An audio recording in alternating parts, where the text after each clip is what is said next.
So my name is Ann Bobb, and I'm the nurse navigator at the Penn State Hershey IBD Center. I've worked at Hershey Medical Center for 25 years. In that time, I spent 11 years as a certified wound, ostomy, and continence nurse, and then 8 years as a coordinator at the breast center in a surgical oncological setting. So when the IBD Center was formed, it's been about 6 years now that Dr. Colton established the IBD Center at Hershey Medical Center. They created this role, and it was a great opportunity for me to combine my knowledge base as a CWOCN and my skill set as a coordinator to become the navigator for the IBD Center. So that just gives you a little of my background. So today I'm going to talk about the nurse's role in Treat to Target. There have been some fabulous presentations during this conference on Treat to Target and the studies that are evaluating those numbers. Today, for the purpose of this discussion, we're going to be looking at the nurse's role in helping patients translate that and understand that so it can better help them manage their disease. So there's my disclosure. As far as learning objectives, we want to define what the targets are in IBD care. We want to appraise the current data that's available and the evidence that's utilized supporting the use of this data, and then also recognize the value and the role of the nurse in this process. So always I go to my roots, right? So our roots in nursing start with Florence, and you can always go to her for some pearls of wisdom. And it's so interesting how, you know, our science and our technology has changed so much, but situations about the human condition haven't so much. I thought this quote kind of lent itself to this talk, in that apprehension, uncertainty, waiting, expectation, fear of surprise do a patient more harm than exertion. So stress, right? So we all know what stress does to our IBD patient and how that can negatively impact their quality of life and their experience. So the nurse's role in helping alleviate stress, I really see as our opportunity to educate. So a big focus of this discussion today is going to be about education of our patients in a way that will help alleviate and decrease stress. So I have to crack up. Dr. Colton, the head of the IBD Center, just came in and very timely got the bag of Hershey Kisses. Okay, so the target, we want to look to see what is our target and what does that really mean? What is the bullseye? So are we looking at the patient's quality of life? Are we looking for clinical remission? Are we looking for laboratory remission, endoscopic remission, microscopic remission? Well, yeah, we're looking at all of that. They are all the targets, but there really isn't a consistent definition. But there are some data sets that we can look at to really evaluate where our patients are and how they're doing. So the first are very simple and basic lab values. So we're going to look at lab values, fecal calprotectin, metabolites, and therapeutic drug monitoring. So when we approach these targets, we're going to talk about the definition, the supporting data, and the nurse's role. So we start with basic lab values. So SED rate and CRP, we probably all use to evaluate where patients are in the inflammatory process. The SED rate, very simply, is they put the red blood cell in a test tube, they let that red blood cell travel, they check it in an hour, distance traveled equals degree of inflammation. The CRP is a plasma protein that elevates in 25% of inflammatory disorders. So we look at those two to use to gauge inflammation. The important thing to remember is that the scales are all different, and that's a very important piece to educate our patients about. I know at our institution, a normal CRP is less than 0.5, but many of our patients get outside labs, and those ranges are 0 to 9.9. So making sure that patients realize that scales are different and not to get too alarmed at numbers until we reference the range that's being used. Now, some of the data, the supporting data for the use of these numbers is really mixed. there have been mixed reviews on really how helpful these numbers can be. Moen et al. And his group looked and saw that in the pediatric population, 28% of children with Crohn's and 42% of children with ulcerative colitis had normal SED rates and CRPs at the time of diagnosis. So it's really important to know how your patient launches the inflammatory response. Do they mount these numbers or do they not? And if they don't, it's not really a helpful tool for you. They also found that there was really limited utility in the clinical setting when they looked endoscopically at patients with ulcerative colitis and radiologically with patients with small bowel Crohn's. So that group found that the numbers really didn't impact the care of the patient. Now, Turner and Mack found that when they looked at a pediatric population, 2/3 of the children had both a CRP and a SED rate that reflected disease activity. 1/3 you could use either the CRP or the SED rate. The CRP actually most closely was correlated with endoscopic appearance. And they also found that if the CRP and the SED rate performed well, then that would be consistent for you. So that would be a marker that you could use consistently through the care of the patient. But if it's not, then it really may not be justified to just be ordering that test if you know that your patient is not reflective of their inflammation.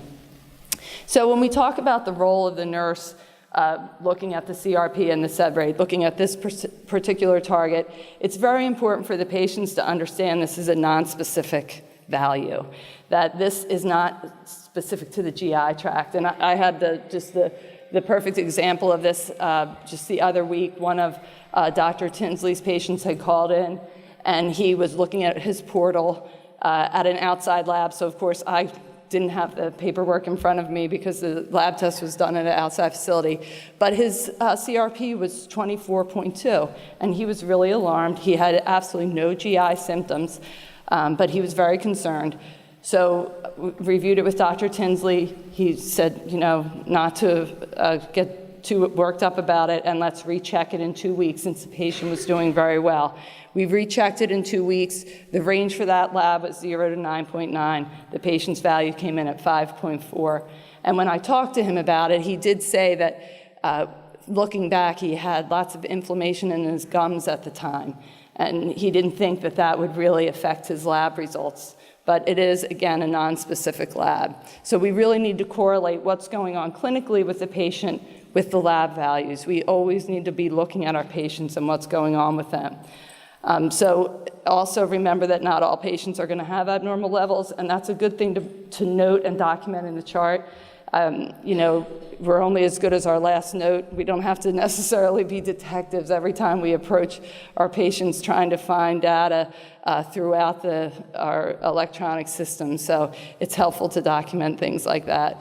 And then the patient portal, I think probably, if we're all being honest, it's a blessing and a curse. Because a lot of times patients are looking things up that they don't understand. So again, this really accents the importance of the nurse's role as educator in educating the patients so they understand what they're looking at. Okay, our next target is the fecal calprotectin.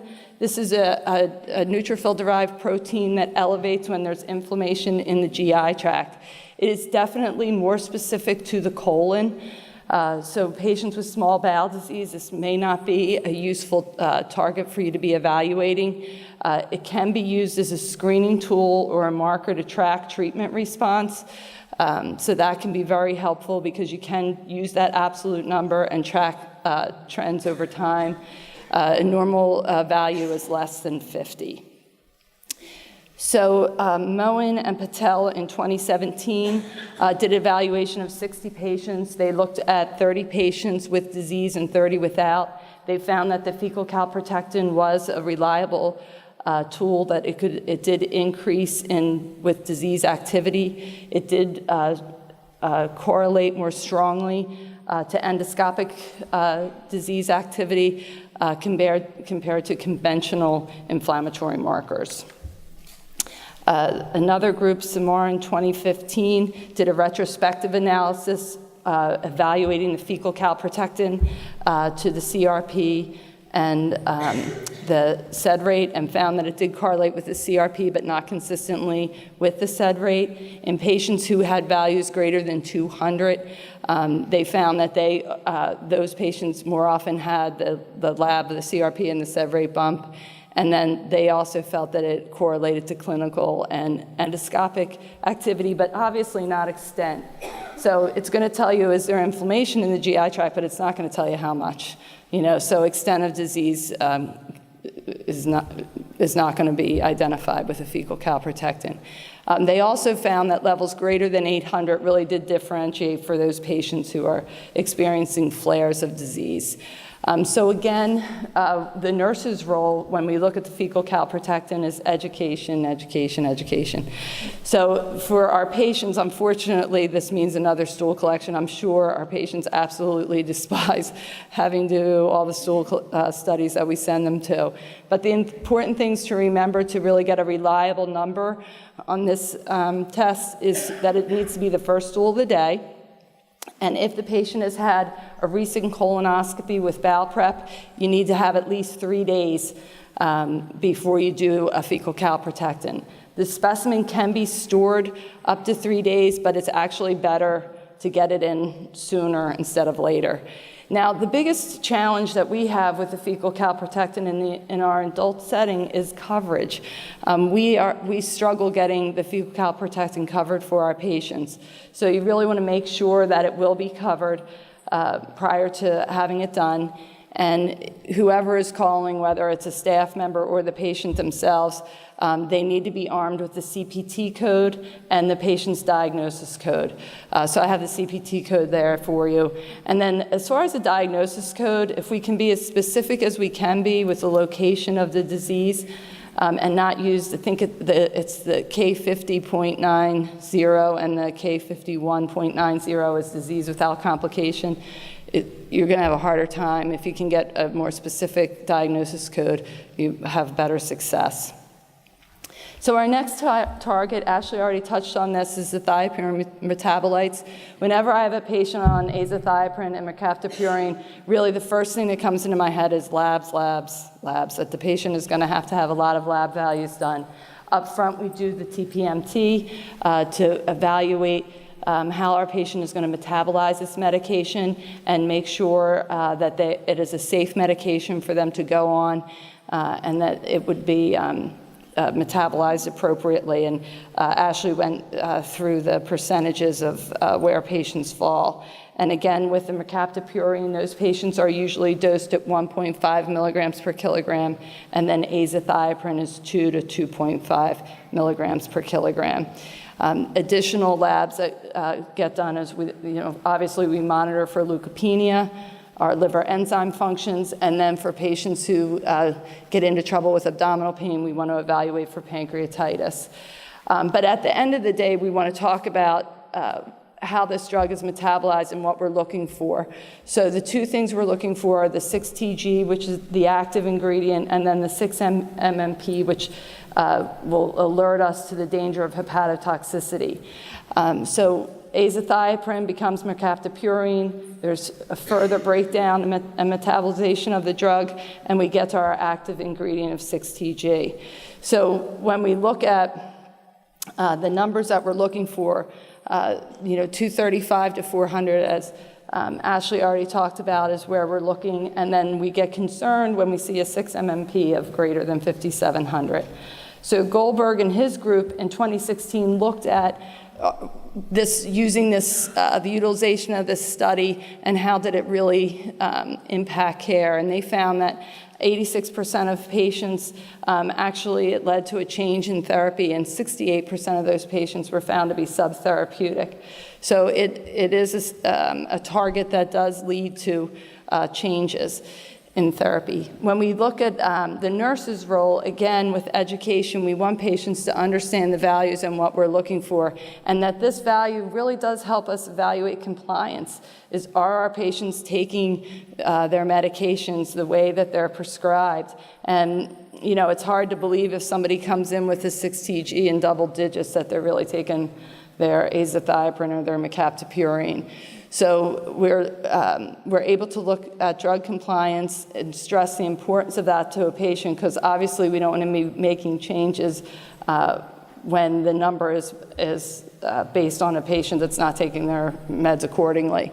It's also a weight-based therapy, so we need to be adjusting dosage accordingly, and a 6-TG can help guide what type of adjustment needs to be made. Again, this test is done by several different labs, so several different assays. Each of them, unfortunately, have a different CPT code, so when patients are looking for, or if we're trying to figure out if this is going to be covered for a patient, you not only need to know where the patient's getting the test done, but what assay that they run. So that, because unfortunately the CPT codes are different. So I listed those there for you, and under the metabolites, the first is the Prometheus number, and the second is the Quest number, and then the last is the LabCorp. So you need the CPT codes, and then also make sure that your patient has their diagnosis code as well. So therapeutic drug monitoring, this is really kind of the sexiest data point or target that we have right now. It's getting a lot of coverage, and there have been excellent presentations on them during our conference, talking about the analysis of these of this particular target of the drug level. And there are multiple studies that have looked at what the drug level is compared to the inflammatory markers, compared to fecal calprotectin, compared to endoscopic remission, and then also compared to clinical remission. So there's been a lot of good work done, and again, the focus of this is going to be on the nurse's role. So with therapeutic drug monitoring, we look at the measurement of circulating drug and detection of the presence of antibodies. This is really done routinely with adalimumab and infliximab, and it's gaining favor with vedolizumab and certolizumab. So we're going to touch on those a little bit. Our goal with therapeutic drug monitoring is to optimize care, improve efficacy, safety, and cost effectiveness of the drug. And we're really trending towards proactive rather than reactive. If you heard the talks yesterday afternoon and the evaluation of the CALM trial, which was looking at the utilization of adalimumab, really they're talking about treat to trough. It's not as much treat to target, it's treat to trough. We're looking at that trough level and seeing where we can go with that drug to optimize care of the patient. So as far as looking at these numbers, we really want to understand those things that are going to affect those numbers. So there are things that are going to affect the patient's ability to hold on to drug or to clear the drug. So the things that increase drug clearance and give you lower drug levels are gender. So males are found to clear the drug quicker, which I think kind of lends to the fact that men usually do have higher BMI, so that's the next one, is a high BMI.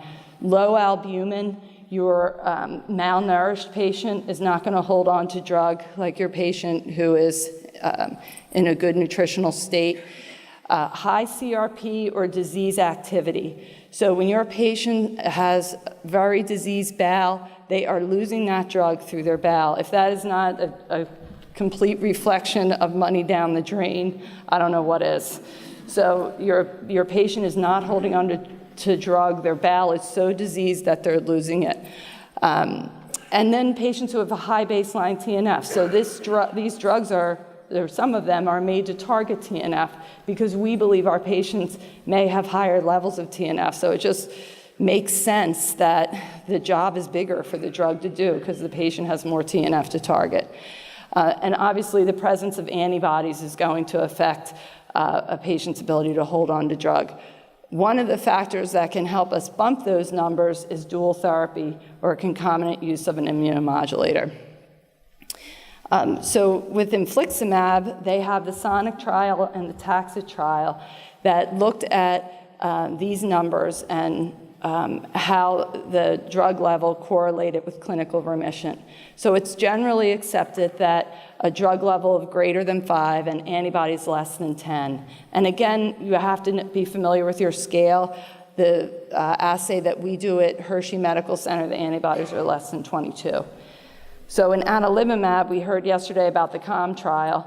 And again, they are looking at these numbers compared to other targets, such as the fecal calprotectin, the inflammatory markers, and most importantly, endoscopic remission. But it's generally felt that a trough of 4.9 with antibodies less than 10 is what you're looking for. Now, we need more data here, but I did want to share what I learned when, in preparing for this talk. So vedolizumab has the Gemini trials, and in those trials, they really evaluated drug levels during the induction period and then also in maintenance therapy. And they found that higher levels at induction really led to a better clinical response, but that in the maintenance phase, the drug levels could be lower. So a high drug level of 40 after induction with maintenance levels at 10 to 20. They're currently the Interpret trial, which is the Entyvio optimization and therapeutic drug monitoring trial, will hopefully give us more guidance in that area. Certolizumab, I reviewed a poster related to the utilization of levels with certolizumab, and this was solely related to the induction period, and it was similar to what we see with vedolizumab in that high levels were felt to be correlated with continued clinical response. So those numbers of 22 to even greater than 40 is what was reflected in the poster. So when we go to the role of the nurse, again, it's going to be education. It's crucially important that the timing of this is truly reflective of the trough. So we want to make sure that the patient is, you get a level and they say, oh, I forgot to tell you, I took my, adalimumab 10 days late. Well, that's, you wasted your time on that piece of data. So we want to make sure that the timing and compliance of therapy and then correlation with clinical activity. And then again, insurance coverage. And some of these assays are different, so you have to be aware of that as well. So I have the CPT codes listed there for you. So when we get the results, we want to look at interpretation and what those, the possible scenarios could be. So you can have drug at goal and no antibody. And when we're looking at that and our patient's doing well, that's wonderful. But when you're in the literature that I reviewed, there is discussion about supratherapeutic levels. So if you have a patient that's struggling and you get their levels back and they're at goal, well, do we have an opportunity to bump that and not lose the drug? Because the reality is, we all know we don't have 30 drugs in our arsenal. We have a limited number. So I see my providers really push and try and maintain a patient on a therapy that has had success for them. So before we abandon therapy in a 20-something-year-old patient, we want to try and see if we can keep that drug on board for them. So I do see some fluctuation there, depending again on the clinical scenario of the patient. So the next scenario would be subtherapeutic drug and no antibody. So you don't have antibody, but the level's not where you want it, so there's an opportunity to increase dosage or decrease interval. So subtherapeutic drug and antibody, this is where it kind of becomes a chess game, right? So you want to see, do you believe those antibodies? So if the patient's able to hold on to drug, so just say they have a low drug level of in the 2s, like 2.4, and they have antibodies of, I'm just making this up, 179. Do you believe it? Because they were able to hold on to some drug. So in those scenarios, I do see my providers try and push on with the drug and see if increasing the dose and decreasing the interval will beat out those antibodies. And then no drug and high antibody, well, then you're looking at therapy change for the patient. So the key points are there's many options for monitoring disease. Our gain is that there's really less guesswork, that this can really help guide clinical practice and help patients understand what's going on for them. One size does not fit all, and the role of the nurse is education, and follow-up labs and communication with the patient. So the things I don't want you to forget are, objective evidence of disease and markers are critical to improving IBD care. Laboratory monitoring will likely become ever more important. And, at the end of the day, the labs, the endoscopies, the imaging, it's really, that's great. It's so wonderful that we have this data, but we can't forget the patient. So I did talk to a couple of my patients and said to them, I'm saying to you, treat to target. What does that mean? So this is Janelle. She's 27. She's had Crohn's since she was 10 years old. She's had multiple surgeries, including an ileocecal resection. She had perianal disease and colonic disease that required a diverting stoma and takedown of that stoma. She's currently on ustekinumab and in remission. So when I said to her, you tell me what's your target, she wants a family. She's married. This is her husband, Nick. They want children. This is Tracy. He's 49. He's had Crohn's since he was 18. He's had very dramatic, very difficult flares and dramatic surgeries, which involved, one of his surgeries was a spontaneous jejunal perforation. He's also had a proctocolectomy and an ileostomy. He's on adalimumab and in remission. When I said to him, treat to target, he was 18 when he was diagnosed. He's married, he has children. His ability to really enjoy and participate in those events in his life was speckled with Crohn's disease. So when I asked him about his target, he said he wants to go into the next phase of his life, finishing out his career, retirement, and hopefully his kids will give him grandchildren, and his ability to participate is not going to be affected by Crohn's. So my point of just sharing this is that data is wonderful, but at the end of the day, these are our patients, and really they are the target. And to appropriately take care of them, we really need a village, and I'm so proud of the village that I work in. Dr. Colton heads up our IBD center.